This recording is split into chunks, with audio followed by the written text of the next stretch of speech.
Welcome to the WRAL Daily Download. I'm Julian Grace, and today's deep dive conversation is with anchor reporter Chris Lovingood. He's here to talk about a case he's covered from the beginning, the Hedingham mass shooting. The shooting spree left 5 people dead, 2 injured, and placed a neighborhood on edge as police searched for the shooter. Chris, thanks for being here today and walking us through this very difficult conversation. I mean, there's a lot of questions that I'm sure a lot of people have. We have those questions too, but obviously it's a story that still unfolding. We're staying with. Yeah. So calls to 911 started coming in around 5 p.m. on October 13th. Residents reported hearing gunshots and screams. Chris, you were in the newsroom that afternoon. When did you realize this could possibly be a mass shooting? So when I realized it, we were kind of just talking about, hey, we're hearing some things, we're not 100% sure. And at that point, we were leaning on our colleagues' sources at the time. And, it was at that moment you start seeing people on social media, hey, we're hearing gunshots, that kind of thing. And that's when we go into witness mode. I call it witness mode when I'm trying to find people who are just talking about it. That's what they do on social media. And before I found someone on social media, someone called us and said, hey, I saw this person. I want to talk, and the desk forwarded him to me, and I believe his name was Robert. He didn't want to give his last name, and he just described what he saw. And he said he looked out his back window, and he said something didn't seem right. He saw a woman running, a couple seconds, nothing, and then he saw the suspected shooter walking by with what he said was a shotgun. He heard 3 shots, then a pause, 2 shots, and when he saw that moment, he called 911 immediately. And when they eventually showed up, he said he went outside and he tried telling them, hey, this is where he went. He went down on the Greenway at one point, at the Neuse River Greenway Trail. And he said at one point, officers, told him to put his hands up. They didn't know. They were in high alert mode, obviously. And he told them what he saw in that moment. And during our interview, he choked up quite a bit because, I can't speak to what he was thinking in that moment, but you could tell he was definitely traumatized by what he saw, especially knowing what we know now unfolded. At that time, did you start to process this and say, hey, this may not be a domestic violence situation or someone who knows someone or a robbery. This could be something bigger? We had so many different, because, we listen to scanner traffic. And so it started at one point to our understanding, okay, it's this street that we heard at Osprey Cove Drive. This is what we're hearing in that neighborhood. And then someone also mentioned, wait, the Greenway Trail, which is right behind it if you look at a map of that neighborhood. And so we were trying to piece together, okay, where did this start? Where did it end up? And then eventually, we're talking about, the shed that was over there eventually at one point. And, at the time, Mark Boyle, he was kind of giving, a play-by-play, so to speak, of where the officers were at that time. And, the barn wasn't too far away, but it was, a significant distance away from where the Hedingham neighborhood was. So, and this story, I've had people ask me so many questions about like, well, what do you know about this? What do you know about that? There are so many questions we legitimately do not know right now, with the biggest one being, how did, the suspected 15-year-old shooter get access to this weapon? So many big questions that we have to answer. So sources tell WRAL News that 15-year-old Austin Thompson is suspected of killing 5 and injuring 2 others in the shooting. Those murdered included Thompson's 16-year-old brother, James Thompson.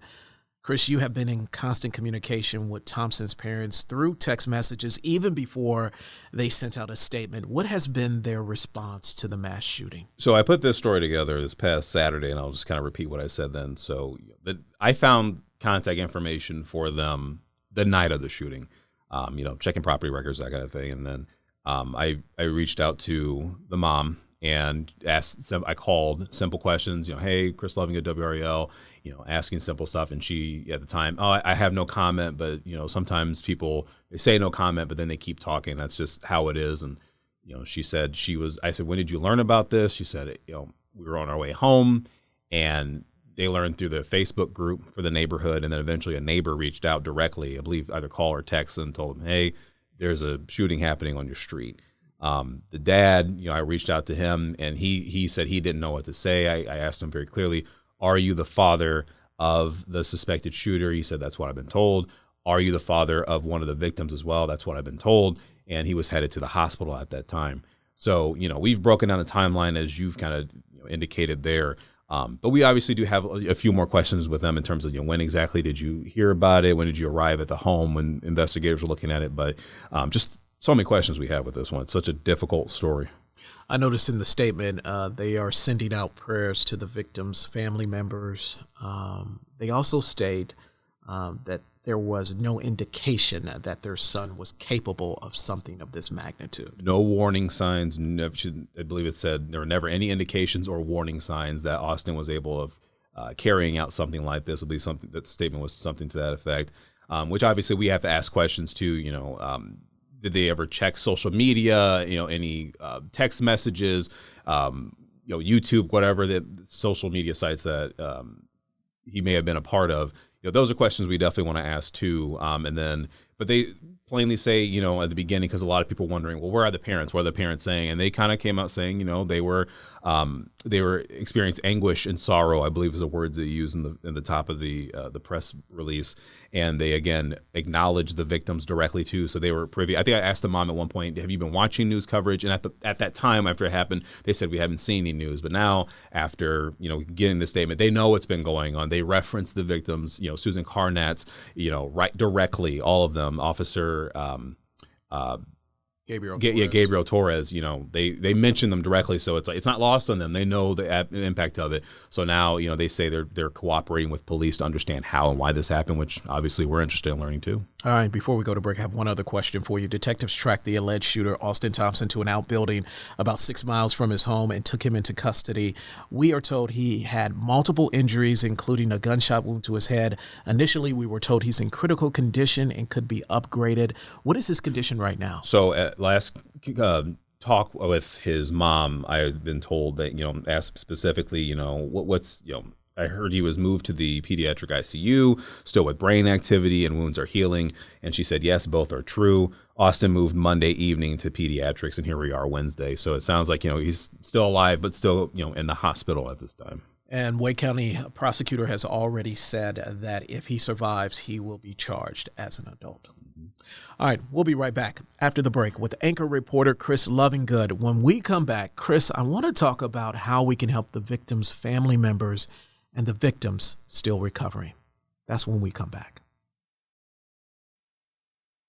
Welcome back to the WRAL Daily Download. I'm talking with WRAL anchor reporter Chris Lovingood, and our focus today is on the Hedingham mass shooting. I first want to talk about the victims. 7 victims ranged in age from 16 to 60. Those who lost their lives were an off-duty Raleigh police officer, Gabriel Torres, 29, who was on his way to work when he was shot. James Roger Thompson, 16, a junior at Nightdale High School. Mary Marshall, 34. Nicole Connors, 52. Susan Carnance, 49. The 2 surviving victims, Raleigh police officer Casey Clark, 33, was treated and released from the hospital.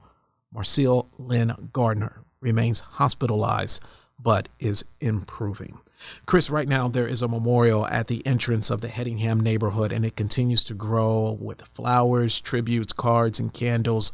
What's being done to help the family members that are left behind and also the surviving victims? The memorial, it's been growing so much, and I have only seen it through our live shots that we have reporters going doing. I have at least twice now said, I should go there before work, and I don't think I can go just yet. It's such a heavy thing over there, and I'm not sure if I've told you this before. I covered the mass shooting up in Pittsburgh when that happened back in 2018, so it's just it kind of set off some emotions there. So I do want to visit at some point, but right now, obviously, I'm just trying to keep focusing on progressing this story. But in terms of helping the family members and those who are impacted by the shooting in the Hedingham neighborhood, GoFundMe's. I mean, the one for Officer Torres, at first I think it was $20,000, okay, and that was surpassed. And then it was moved to $50,000. That was surpassed. And then it was moved to $100,000.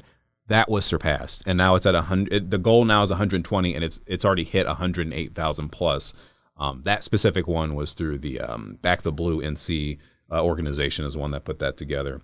There are other GoFundMe's as well for other people too. I know for Susan Carnatz, she was an avid runner to my understanding. I know some people were taking part in a run that was happening, actually not even just here in North Carolina, but across the country, where I think she was going on a 7-mile run, and she only completed, I want to say 5.1 miles. So the idea was, all right, so to honor her, you can run 5.1 miles, or you can finish her run by doing 1.9. So that's that aspect there. And the one in this one, I think there's no competition by any means on the sadness rate of this, but the one with Mary Marshall, because she was supposed to get married to her fiance at the end of this month. And now instead of planning for their wedding still, they're having a celebration of life, and with hers, she also has a GoFundMe that the goal was 10,000, and that one has actually surpassed at 23,000, which is going to take care of, if I'm not mistaken, canceling the wedding. Not even just like the funeral stuff, but canceling the wedding, because you have to pay those people too. So actually on WRAL.com, we have this all listed out, but it's there are ways you can help. I know we did a story as well on during this time. And not even just necessarily help these families directly, but after shootings, blood is obviously super important, especially for people who are surviving. That's why blood donations are important. Know your blood type. See what areas, hospitals, health systems, et cetera, are taking blood and what they need at that time, because especially after a crisis like this, it is pivotal to have that supply of blood. I think the last check that I did earlier, collectively, the GoFundMe accounts have earned around about 180,000 in donations. That number is only expected to grow. Chris, you know this. I know you've been here for a little while. You know that North Carolinians love to support and to help. Mayor Marianne Baldwin announced the Raleigh Healing Together Vigil, which is planned for Sunday afternoon in front of the Raleigh Memorial Auditorium. What are you expecting to see from those in attendance that day? I think what we're going to see is a lot of people, obviously, people who knew these, the victims are going to show up. But I think there's going to be a show of solidarity by a lot of people who are going to show up. I suspect it. Not even just from your average citizen, but also from city leaders. I'm not sure if you watched the briefing where they announced they were doing this, but the city manager, she was mentioning, that, this is a time where it's important for us to come together. She had mentioned that, elected officials, like, this hits them too. This for lack of a better word, rocked our community, and so I suspect. Absolutely, and it's after she had got done speaking, she hugged. I forgot who she reached over and hugged, but there were hugs at that council meeting before they got things going. So I think we're going to see a pretty sizable, I should say, response from the public coming out, showing support. I wager we're going to hear more stories. Again, I'm not quite sure if we're going to hear directly from family members impacted, but it's so fresh for so many people. It's hard to find words for it, because so many people say, I never thought this would happen here, despite, mass shootings not being a rare occurrence in the United States, but it has happened here. And now I think what we're going to see on Sunday is people coming together before we go to the move on point, which is, a lot of people figuring out how can we prevent something like this from happening. And getting answers to how to be better informed. Then I know we've seen, I haven't talked directly to them, but I've seen posts of people saying they had no idea the shooting was happening in their neighborhood. Actually, the only reason they knew was because of news alerts, ours included. There's so much to say just right there.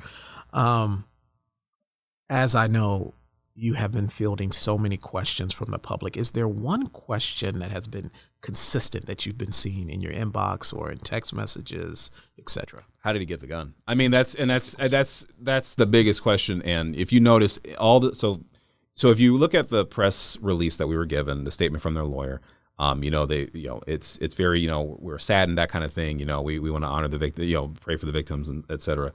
But we do want to ask the question, hey, how did the suspected shooter get the gun? And if you notice, I'm saying suspected shooter because we're taught as journalists, we're innocent until proven guilty. Right. That's how the justice system works. But if you look at the release from the family, it wasn't he's innocent until proven guilty, or maybe he did it. It was very clear. I think the verbiage was, our son has caused immeasurable pain on the Raleigh community. There is no question about it. They very clearly state that. But again, our question is, how did the suspected shooter get the weapon? And I wager we're going to learn that during a preliminary report from police. And once we have at least that answer, we can start asking more questions and dig deeper into this. Yeah, we're waiting for that report.